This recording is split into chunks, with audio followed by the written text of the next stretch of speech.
Juan is also uses his expert fitness knowledge to educate on physical development too. So the title of Juan's talk tonight, and I'm sure it's going to be so fascinating, is The Intelligent Tactic. So let's all welcome Juan. Big round of applause. Thank you. Hey, thank you, Tanya. Well, I want to start off by thanking everyone that's with us today, all the participants that have joined us. And I also want to thank Elliot as well for adapting and overcoming the situation that we find ourselves in, and still giving us the opportunity to come online in a new forum, in a modern forum, and add value to the audience. Okay, so what I want to start with is I want you to imagine this scene. So it's a rainy, cold day, windy day in November, and you're walking up a hill in this open ground on the countryside, in the British rolling countryside. And to your left, you've got an ancient wall, you know, those walls that separate kind of the land, the farmer's land, with sparse trees. And to the right, there's like a stream, like a small stream just curving around to kind of in front of us. And on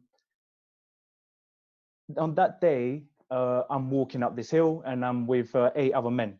And we're advancing. I look to my right, I've got 3 of my teammates. Look to the left, I've got 4 of my teammates, and we're advancing. We're in an extended line, about 5 meters spread apart, and then we're moving forward.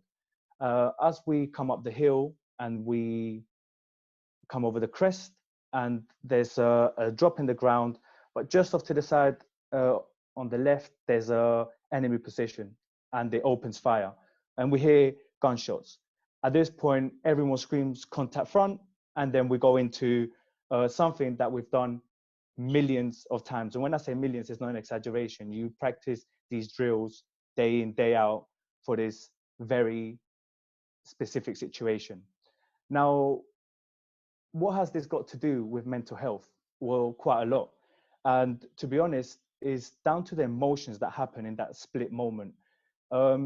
When you join the military, you get trained in values and in standards. We also get trained in drills and in what your actions should be to be able to achieve your missions. And this becomes part of your instinct. So you don't really have to think about it. Regardless of what's going on, the drills are so deep-rooted that they just kind of flow out. Now, that's what you get trained to as a basic soldier. But the day I'm describing is actually a day where I'm being assessed to become a commander. And as you can imagine, the responsibility of leading 8 men, which is a section, which is a fighting infantry team that normally deploys out on operations, the pressure is very real. The anxiety is very real. The stress and the slight frustration sometimes can be really, strong. And all these emotions ultimately is what impacts our mental health. Now, you don't have to be a military section commander to experience these emotions. I'm pretty sure everyone out there, including you guys, in your business, sometimes you will experience these things. You will experience anxiety, especially now with the uncertainty about what's going to happen with the future, what's going to happen with the economy, what's going to happen with business. The stress because of the pressure that we put in. We've got financial responsibilities. We've got sometimes leadership involved in that, when we've got teams that we've got to manage, what's going to happen with them. And then you got the frustration because sometimes things are just outside of your control and there's nothing you can really do about it. So how do we manage that? Because ultimately, those are the things that are going to impact our mental health and are impacting our mental health. So how do we manage this? Now, one thing we get trained on as a commander is the true and brain theory. So that's a theory which was proposed by a professor called Paul MacLean. And this was something discovered in the 60s. And from the 60s through to the 90s, he studied this theory, and it's to do with the way our brain has evolved.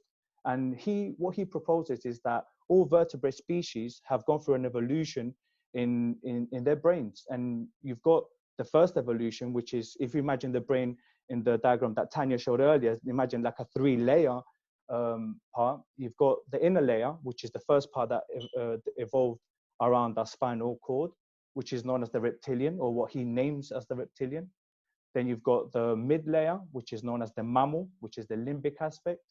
And then you've got the human aspect, which is the neocortex. And these were three areas that Tanya alluded to. So why do we get taught this? Well, the reason we get taught this is because when you actually go out on operations and when you train to be a commander, the reptilian part is a key part, because that's where your amygdala lives, and your basal ganglia and your hippocampus. Now, these specific regions in the brain, they're specifically there to help you survive. As a matter of fact, your reptilian brain is all about your instincts, and your instincts have one main purpose, and that main purpose is to help you survive. Now, what does survival mean to us? Of course, there's life or death, but then there's also our well-being, our emotional well-being, our physical well-being, our spiritual well-being, etc. So our instinct realistically is created of obviously our kind of biological instincts, that breathing, our heart rate, our heart pressure, but then there's also our kind of psychological and neural scientific or neurological, let's say, instinct. And what that does is those instincts are based on our beliefs, and whatever we believe to be good for us will produce a certain neurochemistry, and whatever we believe is bad for us will also produce a specific neurochemistry. Now, what ultimately those neurochemicals do is they travel through our nervous system and around our body, which gave us the sensations of fear, like the emptiness in the stomach. And I can tell you I've experienced that many a time. Or sometimes you experience anger and you just get that choking kind of blocked feeling at the bottom of your throat when you just want to explode and just kind of punch a wall, do something silly. Or the stress where just our head tightens. Now, these physiological effects lets us know, hold on a minute, our survival is being threatened, it's at risk.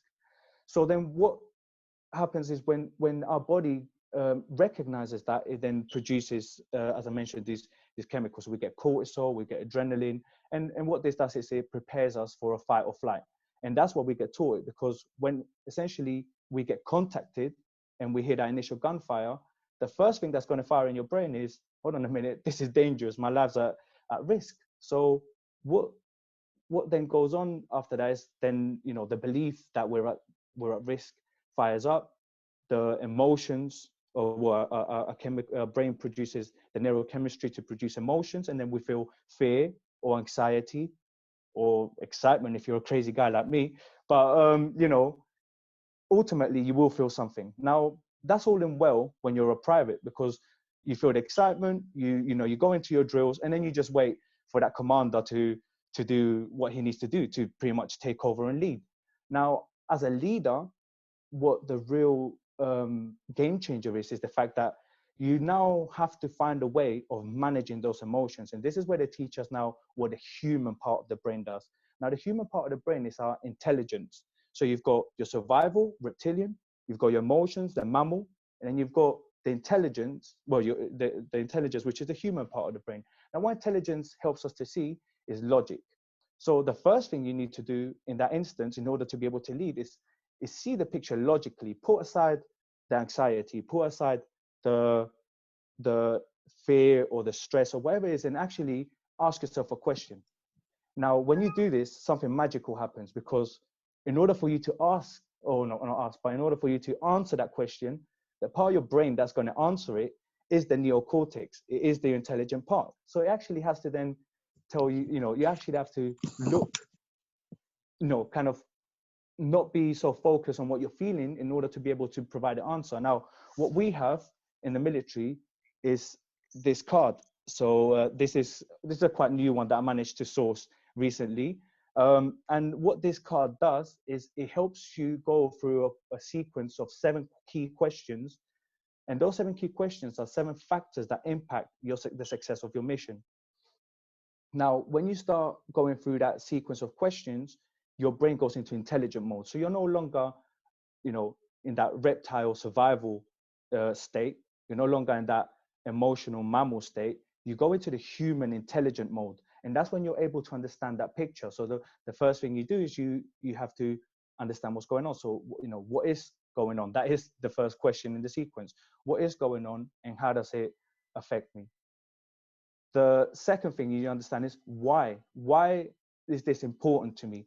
Now, what just those two questions alone straight away can take you in a whole different way. Now, what matters from that is, what do you want the outcome to be? So this is now the bit that I kind of want to share with all you guys joining us today. And it's when we find ourselves in that situation at work or at home or just in our general life, where we're experiencing these emotions that don't make us feel good. We feel the emptiness in our stomach. We feel maybe that choking feeling or the stress at the back of our head. Is asking ourselves, what am I feeling? Because more often than not, we don't recognize what we're feeling, or we don't know what we're feeling. We just simply feel something. We simply see something, believe something, we feel something, and we react. How often do we actually ask ourselves a question before we do that reaction? And even so, it's not just a case of recognizing what we feel. It's then really and truly asking the key question, which is why. Why am I feeling that? As you ask that why, that's when you understand, what your belief is. So in the example that I was using, is what's going on is someone's, contacting me, is preventing me from achieving my mission. Why is that important to me? Because ultimately it's, the success of this mission has an importance at a strategic level, obviously in a military sense, but it's also the livelihood of my teammates. So then it highlights the importance. There's two ways we can go about it. One is, what is another truth? So what's another logic to what I believe? So in a personal situation, or what do I want the outcome to be? Because when you start looking into these two questions, you start then getting options for a solution. And one of those options that gives you a solution ultimately takes you to where you want to be. Now, let's put it into an example that we can all kind of relate to. And let's say it's a situation at work, and maybe we're experiencing some kind of conflict or a bit of a heated discussion or heated moment with a colleague. We could very quickly, have that experience. That's going to be some information for our brain to process. The first thing our brain's going to do is the instinct's going to fire in, and then it's going to resurface your belief. Your belief could be, I find this person to be disrespecting me. That's going to produce an emotion of frustration. You're going to feel a hot head, and then you're probably going to want to react and, give them as good as they're giving. Now, what happens if we pause at that moment and we recognize that sensation of the heat of our heart racing, and we actually ask ourselves a question, say, well, what am I feeling? All of a sudden, you pause and you say, well, I'm actually feeling frustrated, or I'm feeling angry. Why? Because he's disrespecting me or she's disrespecting me. Okay, that's what I believe. Now, what could be another truth? If we're looking at logically, what could be another truth? The truth is that I believe they're disrespecting me, but what could be another truth? Another truth could be maybe their husband or wife cheated on them, or they've had a really bad day, or maybe someone already insulted them earlier in the day and that's already set them in a bad mood. But then if we start kind of now looking at what all these possibilities could be, and we deem it to be maybe one that wasn't our initial belief, all of a sudden we enter into a mode of understanding. Would I be angry with that person if something's bad's happened to them? Maybe, some domestic issues or some personal issues. I probably wouldn't be angry at them. I probably would be more understanding. I might even empathize with them and feel, you know what, I've had a bad day too, and I know what it feels like. And your reaction might be totally different. Now, if you now see the difference in how we handle that same situation, the first one is we just simply feel something, we believe something, we feel something, we react, which might not be the reaction we want to give. Or we believe something, we feel something, and then we ask ourselves a question or two or three questions to help us understand. And then all of a sudden, our reaction is going to be an informed decision. It's going to be based on an informed decision, which gives us an intelligent and powerful response to one that we want to do. So that's kind of like what I want to share with you today mainly is when you're in that situation, you're experiencing, an emotion that is not one that you're enjoying, just ask yourself, what are you feeling and why? And take it from there. Now, this is what I've been doing, teaching young people, especially in the day and age we live in. Most young people seem to be trapped in this instinct and emotion state where something happens, the instinct fires, the emotions take over, and then they react. And that's what we're seeing some of the, behaviors and some of the problems that, we see on the news, and we're seeing the levels of disengagement in schools, in society. And ultimately, what I'm striving to do is to educate young people on this first aspect. There are 7 aspects of the program that I deliver, which is called My Power to Be. And those 7 key aspects are based on the 7 questions that I used as a commander to create my strategies to achieve my missions. But what I've done is adapted it so that young people can use that same sequence to achieve their own personal mission. I'm on a mission now to help as many young people transform their lives and actually find their vision of success. And so far, I've been very successful at working with numerous young people from all different walks of life, from affluent backgrounds to those that are from really deprived backgrounds. And altogether, what they're learning through this program is to actually how to overcome their personal challenges, because that seems to be the main barrier or the main challenge that they experience, is that they sometimes struggle to find what is holding them back. With the 7 key principles allows them to understand all the things that could be holding them back and how they can overcome those issues to achieve real success. That's my talk. So thank you very much, guys, for joining me and for listening in. And I hope it's useful in some way or form. Cheers. Let's give Juan a big round of applause, everybody. Thank you so much, Juan. Really fascinating to hear from your background, your experience, and it's just so inspiring to learn about what you're doing to help young people today. So thank you so much. Thank you very much for what you do. And we've got loads of comments coming through, what insights and stories you have, a lot of respect for your service and great presentation and delivery, and really informative talk.